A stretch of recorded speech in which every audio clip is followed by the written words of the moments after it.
Cel, ngomong-ngomong soal hukum, gue mau nanya dong pendapat lo soal asas legalitas tuh gimana sih menurut lo?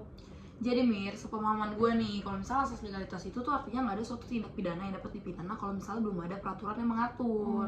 Berarti kalau ada orang yang melakukan tindak pidana tapi belum ada perundang-undangannya itu belum bisa dihukum ya, Cel? Nah bener banget, karena sebenarnya itu prinsip utama dari asas legalitas. Tapi kenapa sih lo tiba-tiba nanya soal asas legalitas? Karena gue tuh suka ngelihat beberapa kasus ada yang dia sudah terbukti nih melakukan tindak pidana, tapi dia nggak bisa dipidana karena belum ada perundang-undangannya. Gimana nih? Nah kalau itu sih sebenarnya lo bener ya, asas legalitas itu kan tujuannya untuk mencegah hal kayak gitu. Nah dengan adanya asas legalitas ini, seseorang itu nggak bisa dihukum atas perbuatan yang tidak diatur dalam hukum yang sudah ada. Jadi hukum itu harus jelas sebelum tindak pidana itu dilakukan. Berarti bener ya, Cel, hukum tuh tidak bisa berlaku surut. Nah bener, itu salah satu prinsip dari asas legalitas, yaitu nulung crimen dan nulla poena sine lege. Nah jadi kita itu nggak bisa dihukum untuk hal yang belum diatur pada saat perbuatan itu dilakukan. Berarti benar-benar ngejaga hak-hak individu banget ya. Berarti nggak ada interpretasi hukum yang tidak jelas dong ya?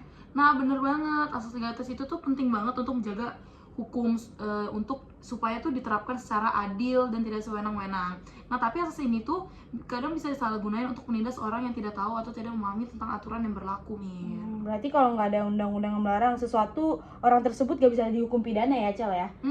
Asas ini tuh tidak membenarkan pembuatan buruk sebenarnya, tapi lebih kepada prinsip bahwa seseorang hanya bisa dihukum jika ada hukum yang jelas yang mengaturnya gitu. Jadi asas legalitas ini memastikan agar semua orang yang tahu batasan apa yang boleh dan apa yang tidak boleh dilakukan itu berdasarkan aturannya dong ya? Nah bener banget, asas ini tuh kan memberikan kepastian hukum karena setiap orang tahu apa yang legal dan tidak legal berdasarkan undang-undang yang ada.